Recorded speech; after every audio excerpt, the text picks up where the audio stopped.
Hey folks, how y'all doing? And in the land of the grills, yeah, we got a new Weber 22 accessory here. Now, you've seen me in the past with the Spider Grills Venom that is a thermostatically controlled blower for the Weber 22, and it works very, very well. In fact, I still have it. You don't see me use it much, but the original product that this Spider Grills company made was this pellet grill. That's right, a pellet adapter for kettle grills. And it fits the 22-inch Weber kettle. And that's what we're gonna do today. I'm gonna show you how much it costs. I'm gonna show you how to install it. And we're gonna set it up, we're gonna fire it up, see how accurate it is. Let's get started.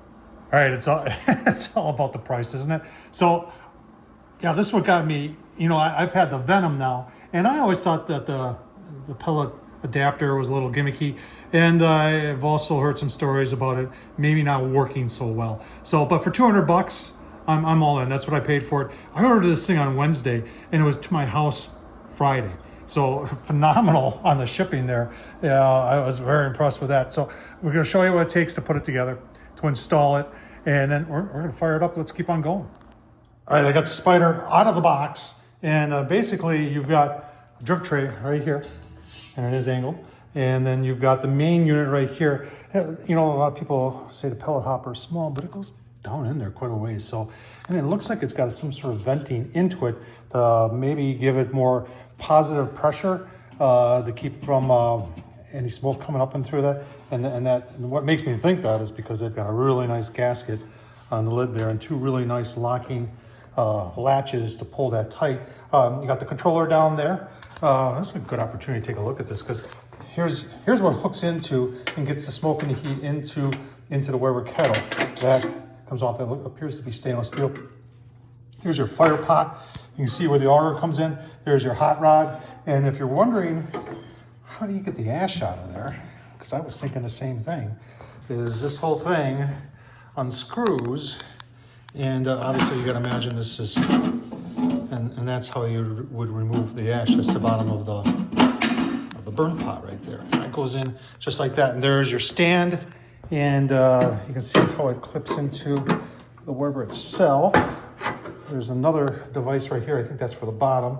And then that's it. So I think the hardest part is putting it onto the grill itself. But if you read the instructions, it's supposed to be easy peasy. So I tell you what, we gotta find a grill to put this on. So if you got an older Weber kettle with vents on the bottom like that, that won't work. But these newer style, you see, that's the slot right there you're looking for. That will work. All right, I kind of chuckled about, do I have a grill? And I got lots that'll fit, but they're not the type that I ever cook on. They're brand new, have never used them, and that's the way I intend them to stay. So I've got this one I picked up this summer for 20 bucks, kind of made it like a project grill. I haven't done anything with it. So I just quickly cleaned up a little bit and took the handles off, sanded them down, made them look somewhat presentable for you. I've got the Spider put together. I mean, there's only those nuts to put on there, and you gotta put the flame thing on there, and that flame thing goes, you see, it goes right in that slot to the right there, and that's what that's gonna go on, and that's what we're gonna work on next. Just want to point out, this grill had two handles, so if you have an old grill like I do and it has two handles, one on each side, it ain't gonna work. So to quickly take and cut those off. All right, so here's step one of putting it in. It says adjust the height of the Spider 22 so that's the top edge is about 1 inch below the top lid of your Weber kettle. And I believe that's what I've done. And you can see how things kind of line up there. Now, the next step, it says, is to lean the grill into it and get it latched. So let's pull it back out. And let's just latch it on just like that. Not really. So it's not lining up here, not lining up there either. Oh boy, we got a problem. Hang on. All right, so it turned out I didn't have that adjusted right. So I got it in there now, but it says it should be a 1/2 inch in there. So I think I got to raise that up a little bit. There is adjustment here, and right now that is loose. So we're just going to raise that up about another 1/2 inch to get that so it's about a 1/2 inch inside the grill. All right, so we're definitely in a 1/2 inch. I think once you get it set for your grill, it'll be good. Now, it doesn't say anything about what you should do with these. I did lock them though, turn them and lock them. So I think that's it. The only thing that first thing that comes to mind is, how do you move this thing around? I mean, there's a handle on it, so I'm assuming you just pick it up and move it around. Maybe we should try that. Let's see how that works for moving it around. And on one side and on this side. Oh, okay, yeah, you can move it around. Some wheels would be nice, but maybe that's a mod we can do. We'll we'll think about that. All right, so this is the drip tray, and this part, which I think I said was part of holding it down, that's actually for the grease. And see that slot right there? So from below, it goes into that slot and just sits there like that.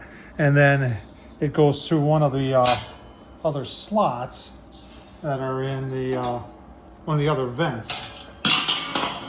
Yeah, like just like that. Let me do it without the camera. Let's try it again. I put a little bit more bendage onto that, and I think you keep your thumb on it, and then you just gotta feel your way to get to a slot. Oh, there you go. And then like that, and then the slot ends up being,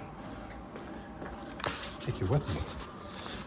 And it ends up coming out right there is where you see the hook, and then you just put a pop can on there and that'll collect your grease. All right, then final part of the setup is they do have a probe, and I'm sure that probe is for telling the controller what the temp is.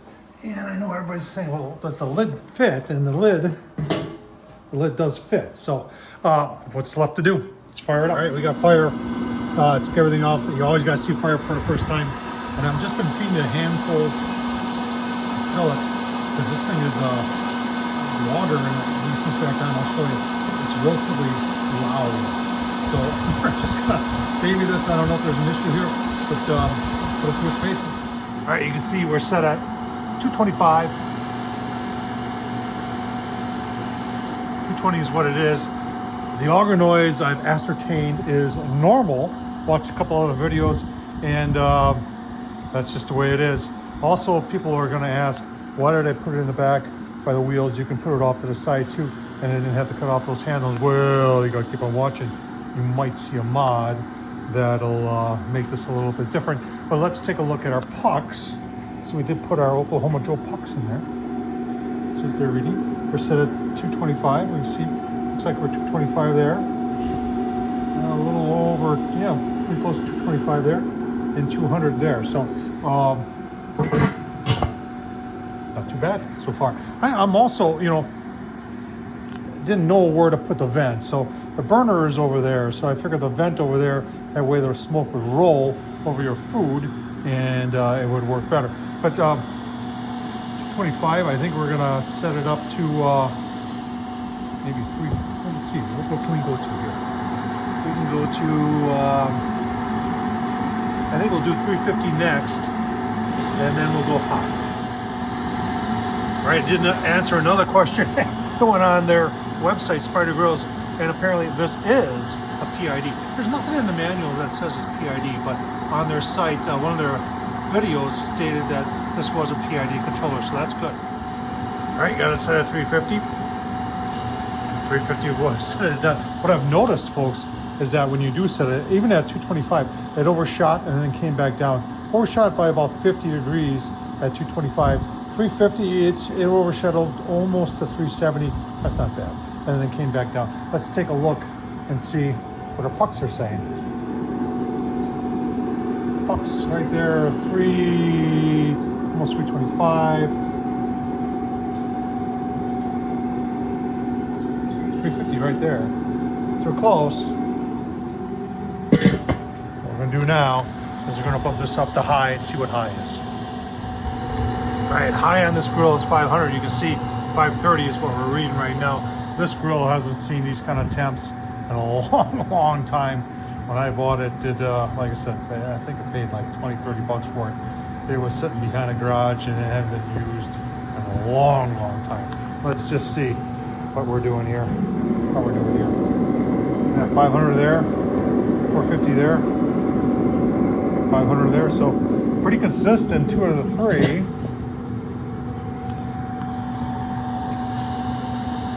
tell you what, we're going to shut her down, give you my thoughts on this Spider Grill's pellet grill for the 22-inch kettle. Just so you know, when you put it to off, there's a 15-minute cycle where the blower just runs, shuts off, and everything. Also, if you're wondering, that's a K code. Want to know how old that is?